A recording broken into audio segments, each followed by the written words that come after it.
Yan, maluwag na. Higit isang taon na kasi. Magpapalit pala ako ngayon mga boss ng polyethylene. Busing sa ihi. Yan o. Polyethylene yan mga boss o. Dito yung lalagay. Higit isang taon na rin kasi ito mga boss na hindi ko napapalitan o. Yan o. Medyo lumuwag na. Tagal na rin pakinabang to. Higit isang taon, okay na yun. Mura lang naman to eh. Yan o. Lalagay ko lang yan dito. Dati kasi mga boss, ang gamit ko ito. Noong unang 2 taon itong bangka na to, ang gamit ko single piston o single cylinder. Tandaan ito mga boss, ano to eh. Hindi mo kailangan ng ganito. Direkto na dito yung ehe. So, ano to pala boss? Bronze. Bronze tube. Kagandaan nito boss. Kasi nung single piston pa ako, pinapasok ko lang yan dito mga boss oh. Pero bago ko boss ipapasok yan, nilalagyan ko muna ng grasa. Yan oh, hanggang doon sa dulo yan. Pupunuin ko siya ng grasa. Hindi na kailangan sagapan ng tubig. Hindi naman nasusunog yan mga boss kasi yan eh. Bronze. Tapos may grasa pa. Ito yung dati kong gamit nung single piston to. Pero nung nagpalit nung 3 piston, madalas na itong lumabali. Hindi ko alam yung dahilan eh. Kaya ito na lang pinalit ko mga boss. May nakapagsabi kasi sa akin na subukan ko daw polyethylene.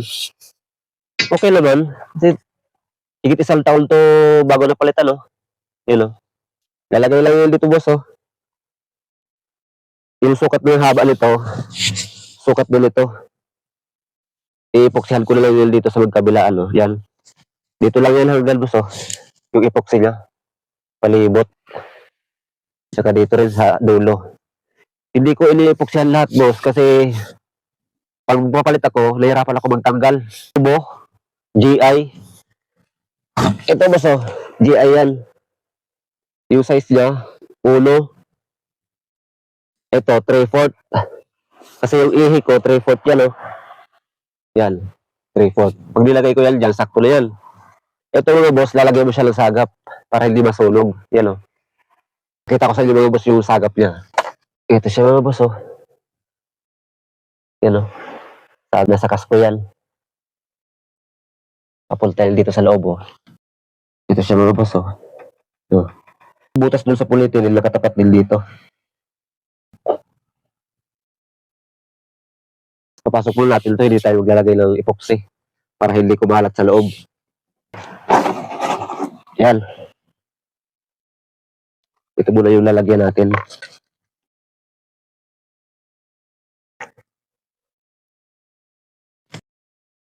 Uulitin na lang natin yung mga boss dahil ihilain natin dun sa loob para malagyan din ng epoxy. Dito naman tayo sa loob.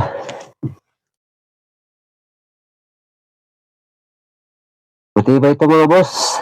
Nakatanggal ko lang ng PVC higit isang taon bago ko nagpalit ulit ngayon. Pero kung single piston din lang naman boss ang makina nyo, single cylinder, kubuildin ko yung bronze tube. Direkta na. Grasa na lang ilalagay mo.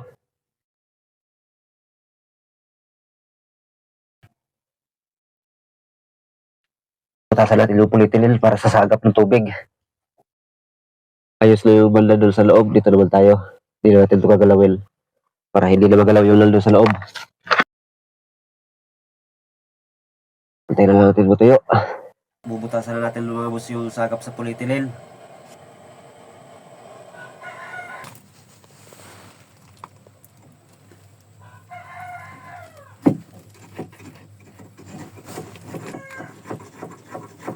Siyal ko na lang yan para hindi ito magas yung tubig.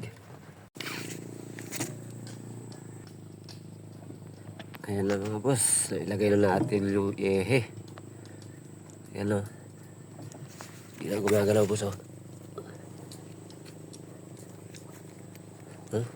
Okay na.